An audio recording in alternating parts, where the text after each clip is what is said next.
नमस्कार किसान भाइयों। अभी बहुत सारे किसान भाइयों के यहाँ सोयाबीन की फसल जो है 20 से 30 दिनों की अवस्था में हो चुकी हैं। अब ऐसे में बहुत सारे किसान भाइयों के मन में कुछ सवाल आ रहे हैं कि हमें सोयाबीन में पहला स्प्रे कितने दिनों में करना चाहिए, रिंग कटर के ऊपर कौन सी दवाई सबसे अच्छा रिजल्ट देगी, कौन सा फंगिसाइड लेना चाहिए, फसल की अच्छी बढ़वार और ज़्यादा से ज़्यादा फूल आए उसके लिए हमें कौन सा टॉनिक लेना चाहिए, और इन सब के साथ में हम कौन सा जो है वाटर सॉल्युबल फर्टिलाइज़र ले सकते हैं। तो किसान मित्रों, आप बिल्कुल सही वीडियो देख रहे हैं। आज हम इस वीडियो के माध्यम से आपसे बात करने वाले हैं कि हमें सोयाबीन में पहला स्प्रे कितने दिनों में करना चाहिए, रिंग कटर के लिए कौन सी दवाई सबसे अच्छा रिजल्ट देगी, लंबे समय तक रिंग कटर को जो है कंट्रोल कर सकती हैं। इसके बाद हमें फसल की अच्छी बढ़वार, ज़्यादा से ज़्यादा फूल आए, फलियाँ ज़्यादा लगे, जिससे कि हमारा उत्पादन बढ़े, उसके लिए हमें कौन सा टॉनिक लेना है, और इसी के साथ में हमें फंगिसाइड पहले स्प्रे में डालना चाहिए या नहीं डालना चाहिए, किस अवस्था में डालना चाहिए, और इन सब के साथ में क्या हम वाटर सॉल्युबल जो NPK खाद आता है इसको मिलाकर स्प्रे कर सकते हैं या नहीं कर सकते। ये सारी जानकारी आज आपको इस वीडियो के माध्यम से मैं देने वाला हूं किसान मित्रों।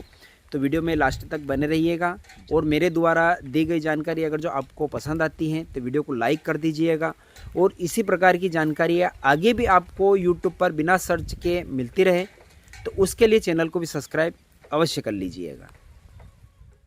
तो किसान भाइयों, आज हम इस वीडियो में 2-3 बिंदुओं पर विशेष करके बात करेंगे।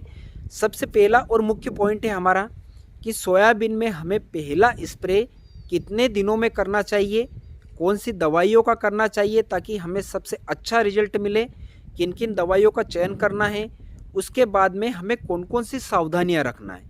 क्योंकि बहुत सारे किसान मित्र पहले स्प्रे में जो है कुछ गलतियां करते हैं, जिसके कारण उनकी फसलों में ज़्यादा फूल नहीं आते हैं, फूल आते हैं तो वह गिर जाते हैं, या फिर उनमें जो है फूल जितने भी आते हैं वह फलियों में कन्वर्ट नहीं हो पाते हैं। तो इसके लिए हमें कौन कौन सी सावधानियां रखना है, ये 2-3 बिंदुओं पर विशेष करके आज हम इस वीडियो में चर्चा करेंगे किसान मित्रों।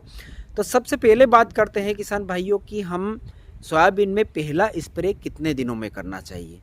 तो किसान मित्रों, बुआई के बाद जब हमारी सोयाबीन की फसल 20 से 30 दिनों की अवस्था में हो जाती है, उस समय पहला स्प्रे करने की जो है ज़रूरत पड़ती है। उसका कारण क्या होता है किसान भाइयों कि इस समय जो है सोयाबीन में रिंग कटर की मक्खी लगना शुरू हो जाती है, और अगर जो शुरुआती अवस्था में हम उसको कंट्रोल नहीं करते हैं तो उसका जो है अटैक ज़्यादा बढ़ जाता है हमारी सोयाबीन की फसल में, जिससे कि हमारा जो है आगे चलकर जो है पौधा अच्छा विकास नहीं ले पाता है, इससे जो है हमारा उत्पादन प्रभावित होता है।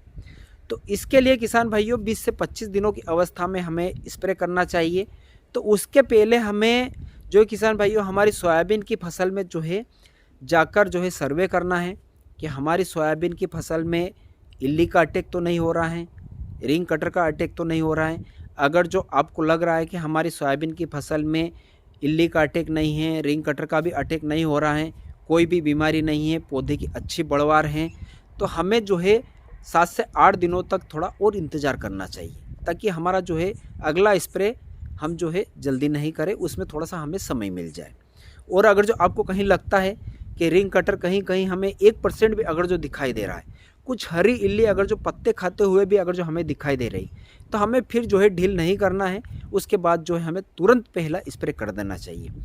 दूसरा कारण किसान भाइयों, कुछ किसान भाई जो है 30 दिन या 35 दिन या 40 दिनों के बाद में जो है पहला स्प्रे करते हैं, तो उसमें कुछ हमें जो है आगे चलकर इसका असर हमारे उत्पादन पर देखने को मिलता है। कारण क्या होता है कि कुछ अगेती जो वेराइटियाँ होती हैं उसमें जो है किसान भाइयों 35 से 40 दिनों के बाद जो है फूल आना शुरू हो जाते हैं, और अगर जो हम पहला स्प्रे समय पर नहीं करते हैं तो जिससे क्या होता है किसान भाइयों कि हमारे पौधे की अच्छी बढ़वार नहीं होती है, उसका सही तरीके से विकास नहीं होता है, जो पोषक तत्व रहते हैं वो उनकी जो है पूर्ति हमारे पौधे को नहीं होती है, जिसके कारण क्या होता है कि हमारे पौधे में पर्याप्त फूल नहीं आते हैं, फूल कम आते हैं, उसका विकास नहीं होने के कारण उसकी बढ़वार रुक जाती है, और इसका सीधा असर हमारे उत्पादन पर जाकर पड़ता है। तो इस कारण हमें जो है पहला स्प्रे 25 से 30 दिनों की अवस्था में कर देना। स्प्रे में हमें कौन कौन सी दवाइयाँ लेना है किसान भाइयों, सबसे पहले हम कीटनाशक की बात करते हैं। तो अभी जो है किसान भाइयों जो सबसे अच्छा रिजल्ट निकाल के दे रही हैं और लंबे समय तक हमारे जो है फसल में रिंग कटर और इल्लिया और जो रस चूसने वाले कीट होते हैं इनको जो है लंबे समय तक जो है कंट्रोल करता है। तो इसके लिए हमें लेना है किसान भाइयों लेम्बडासाइलोथीन और इसके साथ में थायोमेथाक्साम का जो कॉम्बिनेशन आता है। बहुत सारी कंपनियां बना रही हैं, जैसे कि मैं एक सीधी सी भाषा में बताऊं, मैं किसी कंपनी का प्रचार नहीं कर रहा हूं, लेकिन आप जल्दी से समझ जाए उसके लिए जो हमारे सिजेंटा की अलिक आती हैं आप वो ले सकते हैं, या फिर जो इनके अंदर जो 2 टेक्निकल हैं ये आपको दूसरी कंपनी की दवाइयों में मिलते हैं तो आप ले सकते हैं। तो इसको लेना है। अब इसके अगर जो हम डोज की बात करें किसान मित्रों, तो हमें 100 से 150 ग्राम प्रति एकड़ का इसका जो है डोज रखना है। अब इसके साथ में किसान भाइयों अच्छे रिजल्ट के लिए आप चाहे तो जो हमारी इमामेक्टिन बेंजोएट आती है, मिसाइल के नाम से आती हैं, प्रोक्लेम के नाम से आती हैं, बहुत सारी कंपनियां इस टेक्निकल को बना रही हैं, तो आप उसको ऐड कर लीजिए। इसका डोज हमें रखना है किसान भाइयों 100 ग्राम प्रति एकड़ के हिसाब से। इन दोनों का कॉम्बिनेशन बनाकर अगर जो हम स्प्रे करते हैं तो बहुत ही अच्छा रिजल्ट हमें देखने को मिला है। 2-3 सालों से लगातार मैं भी स्प्रे कर रहा हूँ, बहुत सारे किसान भाइयों के यहाँ भी इसका स्प्रे करवाया है, तो बहुत अच्छा रिजल्ट जो है हमें निकाल के दे रही हैं ये। तो ये तो हो गया हमारा जो है रिंग कटर और इल्ली को कंट्रोल करने के लिए। अब इसके साथ में हमें एक टॉनिक लेना है जिससे कि हमारे पौधे की अच्छी बढ़वार हो, नई शाखाओं का विकास हो, क्योंकि अभी बहुत सारे किसान भाइयों ने जो है खरपतवार नाशक दवाई का स्प्रे किया है जिससे कि हमारे फसल की ग्रोथ रुक चुकी है। तो अब उसके लिए हमें जो एक एमिनो एसिड जिन टॉनिक के अंदर आते हैं, आप कोई भी जो है एमिनो एसिड और जिसके अंदर पोषक तत्व होते हैं आप वह टॉनिक ले सकते हैं। जैसे कि मैं अगर जो उदाहरण के हिसाब से बताऊं तो जो हमारा सिजेंटा का इस्ताबियान आता है, बहुत ही अच्छे रिजल्ट हैं इसके, आप इसको ले सकते हैं। मैं भी स्प्रे करता हूं और 2-3 सालों से बहुत सारे किसान भाई इसको स्प्रे करते आए हैं, तो आप इसका ले सकते हैं। या फिर इसके अलावा जिसके अंदर भरपूर मात्रा में एमिनो एसिड और पोषक तत्व अगर जो मिलते हैं तो आप उसको भी ले सकते हैं। ये 2-3 जो स्क्रीन पर चल रहे हैं इनमें से आप कोई सा भी लेकर जो है इसके साथ में मिला सकते हैं। अब इसके बाद किसान भाइयों हमें पहले स्प्रे में क्या फंगिसाइड का उपयोग करना चाहिए या नहीं करना चाहिए, तो मेरा सजेशन ये रहेगा किसान मित्रों कि हमें पहले स्प्रे में फंगिसाइड लेना चाहिए। हमें हेवी नहीं ले सकते तो हमें हल्का फंगिसाइड लेना चाहिए, क्योंकि किसान भाइयों अभी तो मान लीजिए मौसम खुला है, लेकिन 2 से 4 दिनों में अगर जो बारिश हो जाती है और लगातार बारिश होती रहती है तो इससे क्या होता है किसान भाइयों की नमी के कारण हमारी फसल में ज़्यादा फंगस फैलने का खतरा बन जाता है। और अगर जो हमारी फसल में फंगस लग जाता है तो लगने के बाद में हम उसको जो है कंट्रोल करना बहुत मुश्किल हो जाता है। हेवी से हेवी फंगिसाइड का जो है हमें स्प्रे करना पड़ता है, जिससे कि हमारा जो है खर्च भी बढ़ता है, हमारी फसल भी जो है ग्रोथ रुक जाती है। तो इसलिए आप चाहे महंगा फंगिसाइड नहीं ले सकते तो आप हल्का भी ले सकते हैं। और मैं सजेस्ट करूँगा किसान भाइयों शुरुआती अवस्था में आप चाहे तो कार्बेंडाजिम प्लस मैंकोजेब जो आता है सिस्टमेटिक एंड कॉन्टैक्ट फंगिसाइड है, आप उसका स्प्रे कर सकते हैं। या फिर जो हेक्साकोनाजोल प्लस किप्टान का जो कॉम्बिनेशन आता है आप उसका भी स्प्रे कर सकते हैं।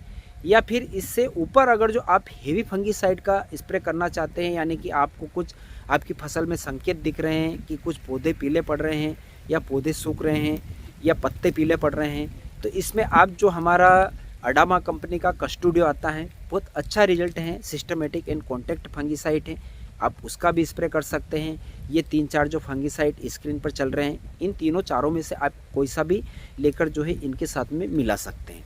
अब इसके बाद किसान भाइयों इन तीनों दवाइयों के साथ में क्या हम NPK वाटर सॉल्युबल खाद मिला सकते हैं या नहीं मिला सकते, तो किसान भाइयों हमें पहले स्प्रे में वाटर सॉल्युबल खाद मिलाना चाहिए, क्योंकि इससे हमारे पौधे की पोषक तत्वों की पूर्ति होती है।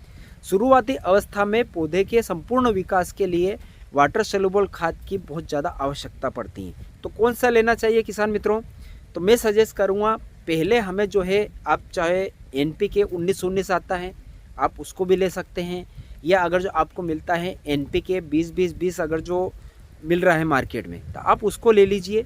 दोनों के बहुत ही शानदार रिजल्ट हैं। जो NPK यानी कि नाइट्रोजन फास्फोरस पोटास इन तीनों की पूर्ति जो है NPK वाटर सॉल्युबल खाद के द्वारा हो जाती है। तो आप 19-19 ले सकते हैं या 20-20 ले सकते हैं। इन दोनों को अगर जो डोज की बात करें हम किसान मित्रों, तो हमें डोज रखना है 1 किलो प्रति एकड़ के हिसाब से। आप अगर जो लेंगे किसान मित्रों तो बहुत अच्छा रिजल्ट जो है आपको देखने को मिलेगा। तो ये दवाइयाँ हो गई जो कि स्क्रीन पर पूरा डोज चल रहा है किसान भाइयों। एक कीटनाशक है, एक टॉनिक है, एक फंगिसाइड है, एक वाटर सोल्यूबल खाद है। तो ये पूरा डोज जो मैंने बताया है किसान मित्रों बहुत ही अच्छा रिजल्ट देगा अगर जो आप इसका स्प्रे करेंगे। तो ये जानकारी आपको कैसी लगी किसान मित्रों, कमेंट के माध्यम से ज़रूर बताइएगा। और ख़ास करके आप यह वीडियो कहाँ से देख रहे हैं, कमेंट करके मुझे अवश्य बताइएगा।